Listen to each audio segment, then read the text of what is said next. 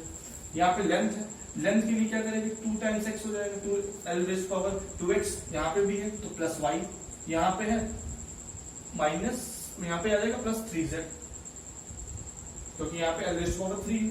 Similarly t के लिए देखेंगे तो t rays power minus x, यहाँ से माइनस y, तो यहाँ से माइनस 2z मिल जाएगा। अब ये दोनों को आपस में हम लोग कंपेयर कर लेंगे। अब आप ये सोच सकते हैं कि ना कंपेयर तो करें, लेकिन यहाँ पे सिर्फ मास दिया गया था, लेकिन अगर l रेज़ टू पावर हम लोग 0 लिखते इससे कोई फर्क पड़ने वाला है क्या? क्योंकि किसी भी चीज की पावर 0 अगर कर दी जाती है तो वो 1 हो जाता है। तो इसलिए हमने यहाँ पे सिंपली इक्वेट करने के लिए इन दोनों को ऐड कर लिया, l raise to power 0 and t raise to power 0। अब जब इनको कंपेयर करेंगे तो हमारे पास इक्वेशन आएगी x minus Z equal to 1। अब एक क्वेश्चन यहाँ पे और आपको दिमाग में आ सकता है कि हम कंपेयर क्यों करते हैं, कि अगर इस इक्वेशन को डायमेंशनली करेक्ट होना है तो दोनों साइड में डायमेंशंस बराबर होनी चाहिए। दोनों साइड में डायमेंशन बराबर होनी चाहिए, इसका क्या मतलब कि दोनों साइड में डायमेंशंस में जो मास है या लेंथ है उनकी पावर्स भी सेम होनी चाहिए, इसलिए हम इक्वेशंस को कंपेयर कर रहे हैं। सेकंड इक्वेशन कंपेयर करते हैं 2x plus y plus 3z equal to 0।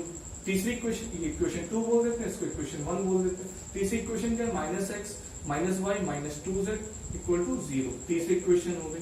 इस इक्वेशन को थोड़ा सा सही कर सकते हैं, इसको लिख सकते हैं x, ये सही नहीं करते सिंपली इनको सेकंड और थर्ड को ऐड कर देते हैं आपस में।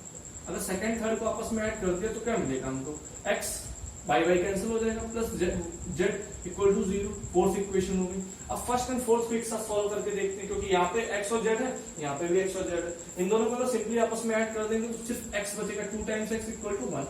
तो x की वैल्यू आ गई यहाँ पे 1/2। अगर x की वैल्यू 1/2 आ गई तो इस इक्वेशन में अगर हम x की वैल्यू को बैक ट्रैक करते हैं, मतलब वापस फिर से डाल देते हैं, तो यहाँ पे z की वैल्यू आ जाएगी -1/2। हमारे पास x की वैल्यू आ गई 1/2, z की वैल्यू 1/2 आ गई। किसी एक इक्वेशन में डाल दोगे तो y की वैल्यू जाएगी, मान फॉर एग्जांपल मैं 3 में डाल देता हूँ। 3 में डालेंगे तो y इक्वल टू आ जाएगा -x माइनस 2z। x की जहाँ पे वैल्यू डालेंगे तो -1/2, माइनस टाइम्स 2 टाइम्स z की वैल्यू डालेंगे तो -1/2, तो यहाँ से आ जाएगा ये 1, तो यहाँ से वैल्यू आ जाएगी 1/2, y इक्वल टू 1/2, ये 1 हो जाएगा सिंपली, और ये -1/2 आ जाएगा। तो तीनों वैल्यू हमारे पास सिंपली निकल आई x y z की। तो अगर हमको इस डिपेंडेंसी में फिर से कंपेयर करना पड़े तो क्या लिखूंगा मैं, mass is proportional to h raise to power x है, x क्या था हमारा 1/2, c क्या है हमारा y की वैल्यू भी 1/2 और z की वैल्यू -1/2 जो कि g की पावर है -1/2। तो यहां से हम जो देख सकते हैं x proportional to under root c, 1/2 को अंडर रूट बोलते हैं, g proportional to m proportional to 1/√g है, क्योंकि -1 पावर 1/2 है, और m is proportional to √h। तीनों है आपके पास ऑप्शंस है इसमें, m is proportional to √c, हाँ बिल्कुल सही ऑप्शन है। m is proportional to √g, नहीं, m is proportional to 1/√g, तो ये आपका ऑप्शन गलत हो गया। ये हुआ मास। सिमिलरली इसी टाइप से इक्वेशन जब आप बनाएंगे लेंथ के लिए, length is proportional to h raise to power x, c raise to power y, g raise to power z। उनके लिए तीन इक्वेशन इस तरीके से सॉल्व करेंगे। वहां पे क्या हो जाएगा L1 m0 t0, इस तरीके से आप इक्वेट करेंगे फर्दर, तो इस तरीके से पूरा इसको चीज को सॉल्व कर सकते हैं आप। सिमिलरली तो इनमें से या तो दोनों सही होंगे या तो एक सही होगा या तो एक भी नहीं सही होगा, आप ऑप्शंस निकाल सकते हैं। मैंने आपको मास के लिए करके दिखाया, आज आप होमवर्क इस चीज को छोटा सा प्रैक्टिस कर सकते हैं। तो ये पूरा कंसेप्ट था इस क्वेश्चन का। एडवांस में क्वेश्चन आया था, देखने में बहुत डिफिकल्ट है, याद नहीं होगा, ये सिंपल कंसेप्ट अगर फॉलो करते तो बहुत ही इजी क्वेश्चन बन जाता। तो ये सब था डायमेंशनल एनालिसिस का फुल कॉन्सेप्ट हमारा बिल्कुल अच्छे से। तो अगर आपको ये वीडियो पसंद आया तो आप इसको लाइक कर सकते हैं, कोई आपकी क्वेरी हो तो आप कमेंट सेक्शन में लिख सकते हैं, आप मेरे चैनल को सब्सक्राइब कर सकते हैं। Thank you for watching.